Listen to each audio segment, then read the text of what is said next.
resultados preliminares de la encuesta que hicimos en la Marcha Orgullo Gay en Santiago y en Buenos Aires, un poco sobre la metodología y algunos resultados preliminares. ¿Ya? Esto es una investigación que está en curso, por lo tanto, todo comentario y pregunta es muy bienvenida en esta etapa del proyecto.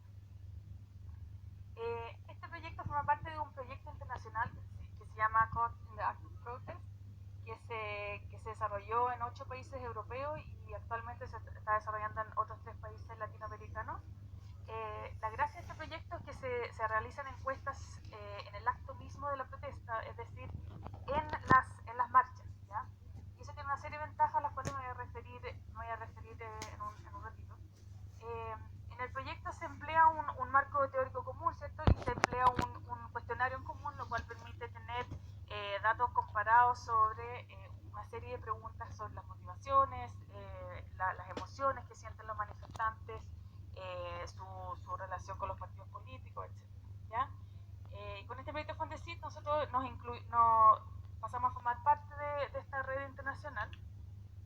Y lo hicimos en base a 8 encuestas con 4 temas, ¿cierto? El tema de los derechos de las minorías sexuales, el tema educacional, las demandas educacionales, el tema de derechos humanos y protestas pro democracia, y también el tema, no, estas 4, ¿ya? Hicimos una en cada ciudad, entonces hicimos 8 en total. Y algunos de estos temas son compartidos con las encuestas que se hicieron en los otros países, por lo que tenemos, como les mencionaba, datos comparados. Y creo que eso es bastante útil y una de las gracias de este proyecto, porque, bueno, como todos ustedes saben, después del 2011 en Chile se habló muchísimo, ¿cierto?, sobre los movimientos sociales y las razones detrás de la gran ola de protestas que tuvimos, ¿cierto? Y en ese debate faltó muchas veces tener una perspectiva más comparada y entender de mejor manera hasta qué punto la protesta en Chile, la composición social de los manifestantes, etcétera, se asemeja o es distinta a la de otros países. ¿Ya? Es un poco la motivación. Como preguntas generales de este proyecto, indagamos en la composición social de los manifestantes entre los países, entre manifestaciones, o sea, entre los distintos issues, ¿cierto? O sea, la composición social en las protestas pro derecho LGTBI en Chile, Argentina, etc. ¿Ya? Y un poco tratamos de responder a qué se deben estas diferencias. También nos preguntamos cuánto varían los motivos que empujan a distintas personas a protestar y qué explica estas variaciones que encontramos. Y también estudiamos las trayectorias de movilización que tiene la gente, es decir, cómo la persona que va a la marcha a protestar llegó a la marcha, cómo fue el proceso de reclutamiento, cuándo decidió participar en la marcha, etc. Con respecto al estudio que vamos a presentar hoy día, específicamente lo que queremos presentarles tiene que ver con la diversidad interna de las marchas Orgullo Gay, como una expresión, ¿cierto?, del movimiento LGTBI. El movimiento LGTBI, como ustedes saben, es como el movimiento más emblemático, identitario, por así decirlo. Y nosotros nos preguntábamos si que esa premisa con la que normalmente se trabaja en la literatura sobre movimientos sociales sigue vigente, ¿cierto? Hasta qué punto se expresa, ¿cierto?, en la composición social de los manifestantes que van a esa marcha, ¿ya? Y parte de esa pregunta tiene que ver con cómo varían las motivaciones y las emociones de aquellos que van a las marchas de Orgullo Gay.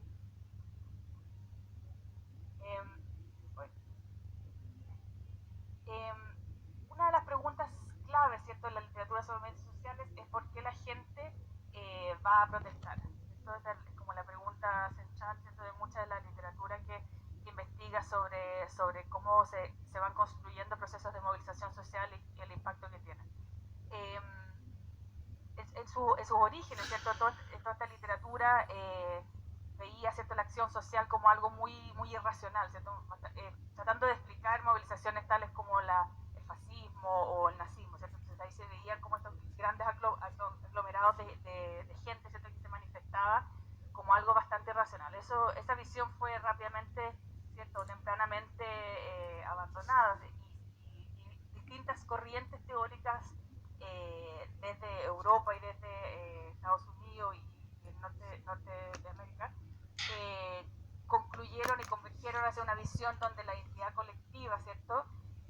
Forma una parte central del por qué la gente participa, ¿cierto? O sea, no solamente la gente o sea, forma parte de un movimiento, ¿cierto? Porque tenga una razón instrumental, quiera lograr algo específico, sino que también porque formar parte de un movimiento te permite ser parte de un nosotros, permite, no sé, tener amigos con los cuales uno convive en esta experiencia, etc. Tiene un montón de dimensiones que van mucho más allá de lo instrumental y también son muy racionales, ¿cierto? También van mucho más allá de lo irracional como se plantea en los primeros estudios. Y ahí el concepto de identidad colectiva, ¿cierto? Pasa a ser central y un prerequisito, ¿cierto? De la acción colectiva. La dimensión emocional también forma parte central de este puzzle, ¿cierto? Porque si bien las entidades colectivas pueden estar ahí latentes en muchos de los participantes de los movimientos sociales, son muchas veces emociones específicas que gatillan, ¿cierto? Y que politizan ciertas identidades colectivas. Y en parte eso explica la participación en la protesta, que es lo que nosotros tratamos de estudiar.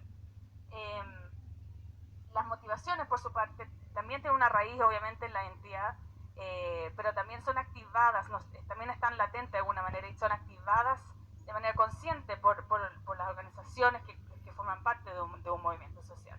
Y eso es muy importante, ha sido una dimensión central de la literatura, ¿cierto? Cómo los movimientos sociales son capaces de construir marcos de acción colectiva y tiene que ver con procesos de alineamiento entre un discurso, ¿cierto? que promueve un movimiento social y discursos existentes en una sociedad, ¿cierto? Y una parte importante de esta literatura, ¿cierto? Ha tratado de identificar la construcción de puentes entre distintos discursos, la construcción de distintos mecanismos de alineamiento que permiten que los movimientos sociales crezcan, ¿cierto? Que permiten que la gente se motive a salir a participar en movimientos. Nosotros quisimos en este proyecto general, ¿cierto? Y en particular con respecto a la marcha de Orgullo Gay, comparar Chile y Argentina por varias razones. Voy a referir muy brevemente a esto, pero en términos muy generales, ¿cierto? Chile y Argentina vivieron procesos de transición hacia la democracia bastante distintos, lo cual nosotros pensamos tiene consecuencias importantes para la constitución de una trayectoria específica de relación entre la sociedad civil y la esfera política, institucional. ¿Ya? Y por lo tanto nosotros esperamos que estas trayectorias divergentes también signifiquen que haya mecanismos de acceso a la participación en protesta distintos, ¿ya? Que esas trayectorias sean distintas. Y también esperamos, como consecuencia de lo anterior, una composición social diferente de los participantes de la protesta. Voy a profundizar un poco en esto. En Argentina, a diferencia de Chile, como les voy a mencionar después, el movimiento LGTBI está bastante consolidado, ¿cierto? Es el más viejo de América Latina y se enmarca, ¿cierto?, de un contexto de opinión pública bastante abierto a las demandas del movimiento. Y también cuenta con aliados clave de la sociedad civil, como intelectuales, académicos, organizaciones de mujeres, grupos de derechos humanos, etc. ¿Ya? Y también hay un fuerte apoyo de parte de los partidos de centro-izquierda a las demandas del movimiento LGTBI, lo cual en parte explica el avance que ha tenido la agenda que ellos han promovido. También, a diferencia de Chile, como les mencionaré, no hay partidos confesionales importantes, ¿cierto? Entonces eso significa que no hay un veto a ciertas demandas que promueve este movimiento. Y también, como ustedes saben, el movimiento de derechos humanos en Argentina ha sido tremendamente importante y el marco de acción colectiva que ha ido construyendo este movimiento a lo largo de décadas resuena mucho con el movimiento de derechos LGTBI, ¿cierto? Y forma parte de una cultura política que ha dominado la política argentina post-transición. En Chile, en contraste, ¿cierto? Y resalto estos contrastes porque forman parte de la motivación de este proyecto en general. El movimiento de diversidad sexual es bastante débil y se enmarca en un contexto político institucional muy hostil. Ha habido también una división interna organizacional entre distintas organizaciones que han llevado esta agenda, lo cual ha debilitado el movimiento. Y también contamos en Chile con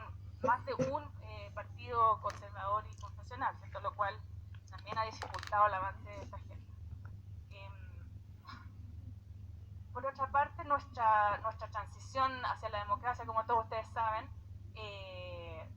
fue acompañada con un conjunto importante de enclaves autoritarios que limitó en gran medida muchas agendas, pero entre otras la agenda del movimiento LGTBI.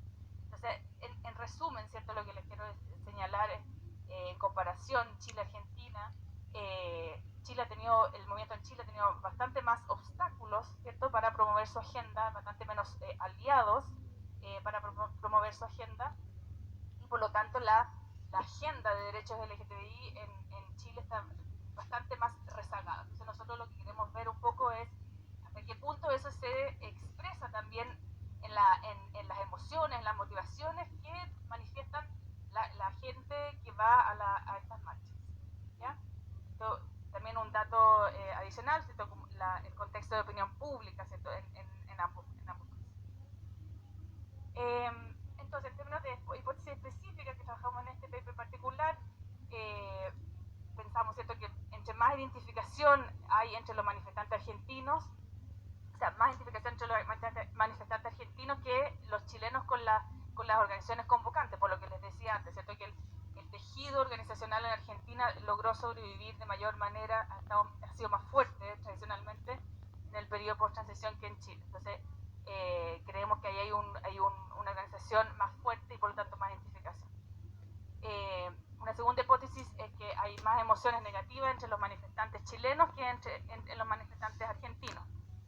Y una tercera hipótesis es que la lucha política como motivación es más fuerte en los manifestantes chilenos que en los manifestantes argentinos. Y por último, la última hipótesis, que culpara la institucionalidad política más fuerte en los manifestantes chilenos que en los manifestantes argentinos, ¿ya? Podemos, en las preguntas después, para no alargarme más, contarles un poco más sobre la metodología, o sea, cómo llevamos a cabo estas encuestas en las marchas, porque ahora no alcanzo a indagar mucho sobre eso. Pero una última cosa que tiene que ver con las ventajas que tiene hacer estas encuestas en la marcha misma en comparación con encuestas a la población general, ¿cierto? Esto nos permite identificar la manifestación específica en la que se participó y las razones por las que motivaron la participación, lo cual las encuestas público general no nos permiten identificar. También tenemos, ¿cierto?, las características contextuales específicas del evento, y al hacer la encuesta en el momento mismo de la marcha, ¿cierto?, se evita que emociones experimentadas en el proceso de participación sean olvidadas, que todos sean, o se le baje el perfil a ciertas emociones que en el momento mismo una los logra captar. Y como les decía, esto nos permite caracterizar la heterogeneidad que existe en las manifestaciones. Excel es la planilla de cálculo por excelencia, pero pocas personas saben que con él se puede trabajar con tablas. Nicolás nos va a presentar un poco sobre los resultados. Hola. Un poco de números a lo que contaba Sofía. Para que tengan una idea básicamente en qué consiste esta metodología, es ir con un ejército de 35-40 encuestadores a las marchas, hacer una especie de rastrillaje a lo largo de toda la marcha, con los encuestadores organizados por grupos por coordinadores que tienen a 5 o 6 encuestadores a cargo, de modo de tratar de obtener una muestra lo más representativa posible de la multitud que participa en la marcha. Entonces, una primera pregunta tiene que ver con el grado de identificación que tiene el encuestado con los participantes en la marcha, ¿no? Se pregunta usted cuánto se identifica con las demás personas participando en esta marcha, y ahí vemos para Argentina y para Chile, ¿no? En general el nivel de identificación, bastante o mucho, es relativamente alto. Cuando digo relativamente alto es porque en realidad no tenemos muy claro un punto de comparación para decir que es alto y que es bajo, ¿no? Pero uno ve que entre cerca del 75, 40, 80% de las personas dicen identificarse bastante o mucho con los participantes, ¿no? Uno dice, ¿esto es alto o es bajo? Bueno, si uno piensa en la caracterización típica de estos movimientos en los 70s, por ejemplo, si uno piensa en el movimiento gay en Castro, en San Francisco, en los 70, ¿no? O sea, es un movimiento fuertemente, o sea, con un grado de identificación interna, con una dicotomía entre nosotros y ellos súper marcado, ¿no? 30, 40 años después, en América Latina, y a través de la información que obtenemos en una marcha, los niveles de identificación son estos, ¿no? Que son considerables. Después, cuando preguntamos identificación con las organizaciones que convocan a esta marcha, ahí los niveles de identificación bajan, ¿no? Bastante o mucho baja como dentro del 45-50%, sin grandes diferencias entre los dos países, lo cual es interesante porque de alguna manera nos quiere decir que la gente se está identificando más con los participantes que las organizaciones, ¿no? Y en un contexto en que las organizaciones parecen perder relevancia como agentes de convocatoria a las marchas, esto llama, o sea, es consistente con esa idea, ¿no? Entonces uno se hace la pregunta, bueno, ¿por qué hay gente que protesta sin estar fuertemente identificado, ¿no? Con las organizaciones o con los participantes? Y mirando un poquito más los datos, nos damos cuenta que esas personas que participan sin sentirse fuertemente identificadas, cuando les preguntamos por qué deciden participar, la respuesta más recurrente es porque apoyan desde fuera al movimiento, ¿no? Es una especie de apoyo externo, ¿no? Y también dicen que van a participar por curiosidad, ¿no? Entonces, estas marchas no son el resultado de una convocatoria entre personas fuertemente identificadas en su totalidad, sino que hay cierta heterogeneidad, ¿no? Pasamos ahora al tema de las emociones. Este es un tema que desde los 90 la literatura sobre movimientos sociales viene encarando cada vez con más fuerza, pero por lo general se hace a través de estudios cualitativos, ¿no? Entonces, ¿qué pasa si nosotros ponemos un poquito de números a esto y le preguntamos a la gente en qué medida usted siente un conjunto de emociones, tales como preocupación, enojo, frustración, susto o miedo, cuando piensa en los derechos de las minorías sexuales, ¿no? Y las respuestas pueden ir de 1, que es nada, hasta 5, que es mucho, y acá tenemos los promedios, ¿no? Chile en la barra negra y Argentina en la barra rayada. Y encontramos dos diferencias interesantes entre los países, ¿no? Los chilenos en promedio manifiestan experimentar con mayor intensidad enojo y frustración. ¿Por qué? Bueno, una hipótesis tiene que ver con el distinto grado de avance de la agenda de la diversidad sexual en Chile, que es bastante menor al caso argentino, ¿no? En Argentina hay matrimonio homosexual, hay ley de identidad de género, y estos temas recién en Chile ahora están empezando a discutirse de manera todavía muy tímida, y de ahí a que se aprueben leyes, probablemente va a pasar mucho tiempo, ¿no? Estas diferencias son significativas a nivel bivariado, y cuando hacemos un modelo de regresión en donde incorporamos controles a nivel individual, ¿no? Tomamos como variables dependientes estas emociones, las diferencias a nivel nacional se manifiestan. O sea, la variable DAMI de país, ¿no? En Chile versus Argentina, es significativa aún a pesar de las diferencias que puedan haber en términos de sexo, edad, de educación entre ambos países. O sea, no se debe a lo que se llama efectos composicionales, sino que parecería haber una especie de efecto, entre comillas, país, ¿no? Entonces empezamos a ver cómo las emociones parecen variar de acuerdo a variables de tipo individual y también de tipo contextual, de tipo país. Y ahora pasamos a las dimensiones que enfatiza la literatura sobre marcos de acción colectiva. Una primera pregunta que se hacía esta literatura era sobre la motivación para protestar. ¿Por qué la gente protesta? Entonces, cuando le preguntamos a las personas por qué usted viene a esta manifestación, nos dicen un conjunto de cosas. Estas son preguntas abiertas que nosotros codificamos en un conjunto manejable de categorías. Y hay una primera serie de respuestas que tienen que ver con apoyo desde fuera al movimiento, ¿no? Apoyar a familiares, conocidos y amigos. Hay otra que tiene que ver con apoyar desde dentro, ¿no? ¿Por qué usted participa en esta marcha? Bueno, porque soy homosexual, porque soy parte del movimiento, etc. Fíjense cómo el apoyar desde fuera al movimiento en Chile tiene más o menos un tercio de las respuestas, en Argentina un poquito menos, 24%, y el apoyar desde dentro tiene porcentajes parecidos, más o menos un quinto en cada país. Y después hay otras respuestas como lucha política, 30% en ambos países, 31%, y un grupo de curiosos que es levemente mayor en Argentina que en Chile, ¿no? Otro aspecto que enfatiza la literatura de marco de acción colectiva tiene que ver con la atribución de culpa. ¿Por qué? O sea, ¿a qué se debe este problema? ¿No? Y ahí hay también dos grandes grupos de respuestas. En primer lugar, quienes dicen que se debe a problemas de la institucionalidad política, la clase política, el gobierno, falta de legislación, falta de derechos, ¿no? Y después hay quienes enfatizan factores socioculturales más generales: desigualdad, discriminación, homofobia, falta de educación, intolerancia, etc.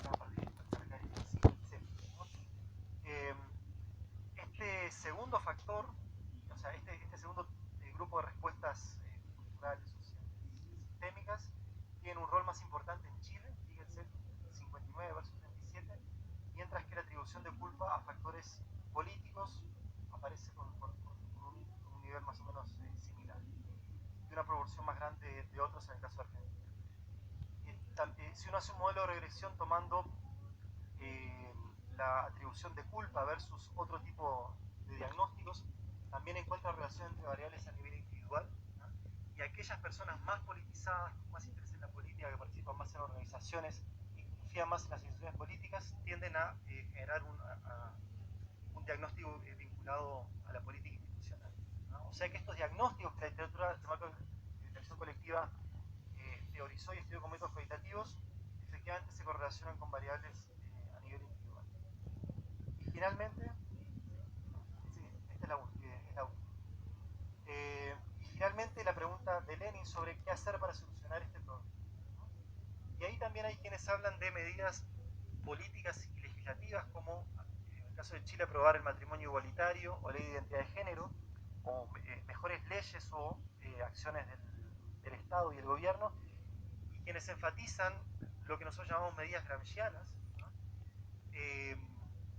Cómo generar conciencia y acuerdos, abrir mentes, conversar, escuchar y educar, ¿no? Y estos dos tipos de soluciones, de grandes grupos de soluciones, también se distribuyen de manera más o menos pareja en ambos países, pero de vuelta, quienes enfatizan soluciones políticas tienden a ser aquellos con más educación, más politización, más interés en la política, etc. Así que, así como para decir un par de cosas bien generales sobre los resultados, esto muestra que hay bastante heterogeneidad en las visiones, la identificación, las emociones y los marcos de acción colectiva en estas marcas, y que parecen haber factores de tipo individual y vinculados al país que se relacionan con estos temas.